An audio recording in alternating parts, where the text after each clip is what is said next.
sobre as lendas, porque no dia 22 de agosto foi comemorado o Dia do Folclore.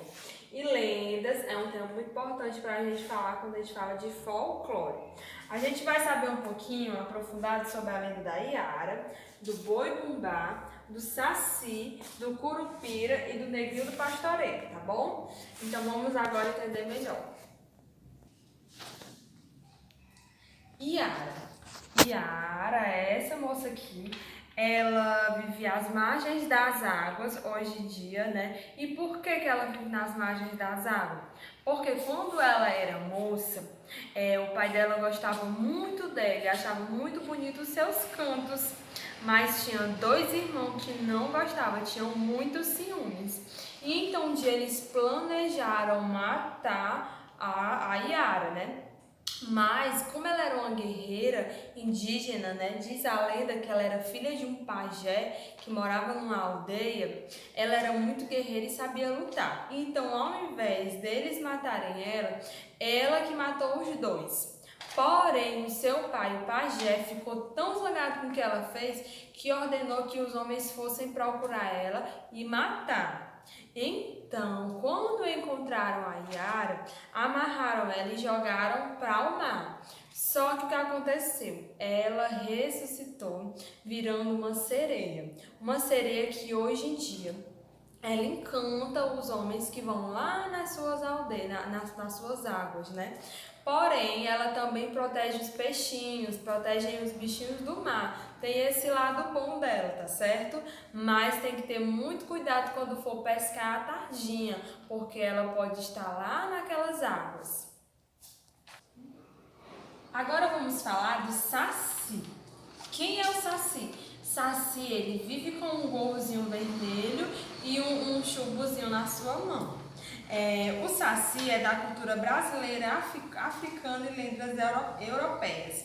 Dizem que ele surgiu a partir de um broto de cana, de bambu, lá nas matas e florestas. Ele perdeu aquela perna, antigamente ele tinha duas pernas, só que ele perdeu uma delas lutando capoeira, porque essa lenda, né, fala muito sobre as lendas africanas, né, sobre a capoeira. Ele é um menino muito arteiro, que segundo a lenda, ele ia para as cozinhas para poder pegar as guloseimas do doce. Isso mesmo, Saci ia lá para a cozinha pegar os doces. E ainda fazia o quê? Confundia as cozinheiras e trocava o sal pelo açúcar. Mas para pegar o Saci, tem uma lenda que é muito fácil. É só colocar uma peneira no redemoinho, que é onde eles se escondem, e lá você vai conseguir segurar ele. E depois colocar dentro de uma garrafa, para ele não fazer mais essas coisas bem arteiras, né?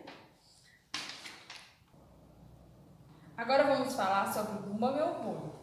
Esse boi, ele era um boi muito, muito amado pelo seu fazendeiro. Esse fazendeiro tinha muitos animais, só que ele era o que ele mais gostava. E lá nessa fazenda morava um casal de escravos chamada Catirina e Francisco. Catirina, então, estava grávida e ela estava desejando muito a língua do boi. Então, Francisco ficou muito sentido com aquele pedido de sua esposa e estava procurando um boi para ele matar, né? Só que Catirina um dia estava olhando para a lua e de repente viu aquele boi preto, um boi preto muito bonito, e disse que queria a língua daquele boi. E esse boi era o boi do fazendeiro, que ele adorava ele. Então, o que foi que aconteceu? Francisco matou esse boi e então fingiu que o boi tinha fugido. Tirou a língua do boi, guardou o chifre, guardou o rabo e doou as outras partes. Só que ele doou para os escravos e um deles não comeu desse boi. Depois, o fazendeiro foi lá atrás de cada um dos seus animais. Quando chegou num boi, não achou. Procurou, então o Francisco disse que ele tinha fugido. Um dos escravos que não recebeu nenhum pedacinho do boi ficou muito zangado. Então disse, não, Francisco matou o boi para sua esposa. Então eles de repente fugiram. Foram para outra cidade. O fazendeiro fez muitas preces para ressuscitar aquele boi, mas nada adiantou.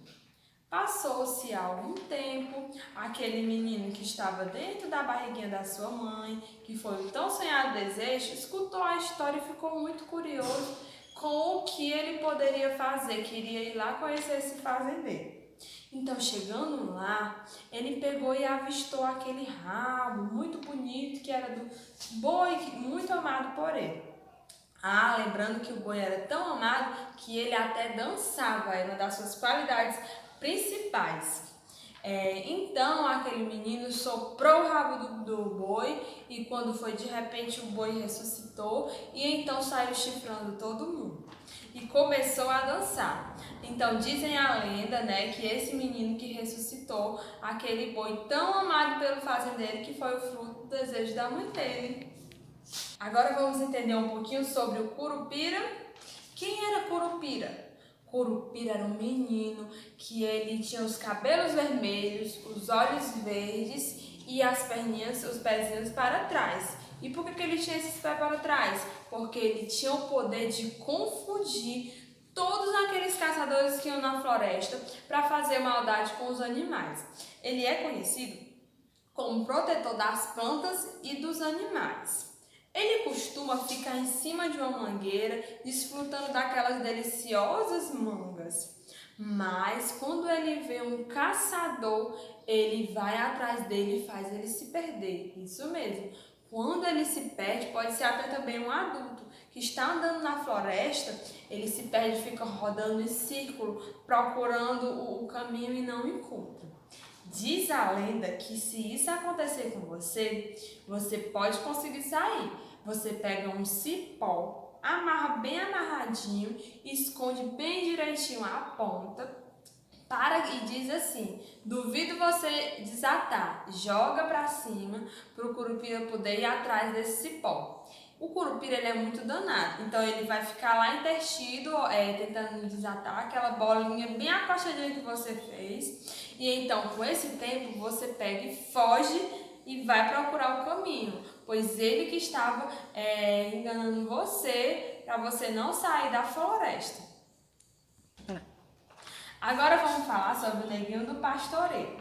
Ele é chamado assim por quê?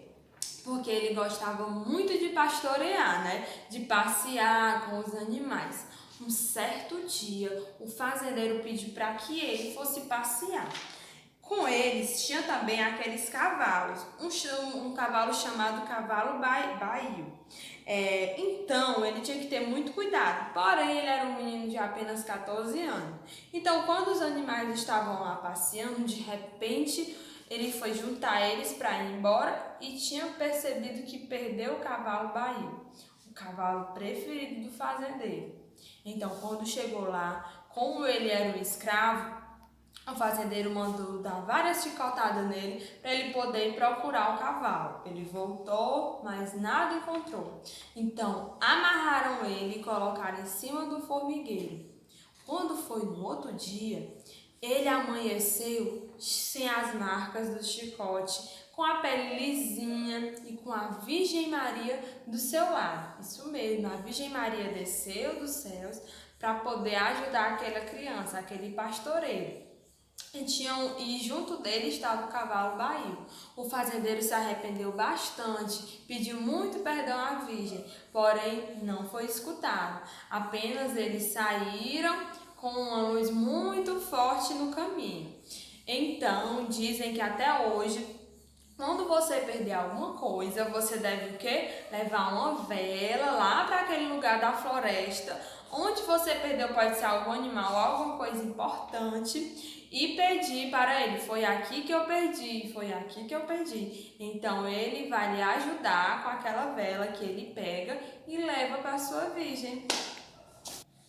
Essas foram as letras que a gente aprendeu um pouquinho hoje. Vocês já devem ter ouvido falar de algumas delas, mas não tão aprofundadas, né? Então agora vocês já têm muito o que falar para as pessoas quando lhe perguntarem sobre alguma dessas lendas. Espero que tenham gostado e realmente façam a atividade proposta.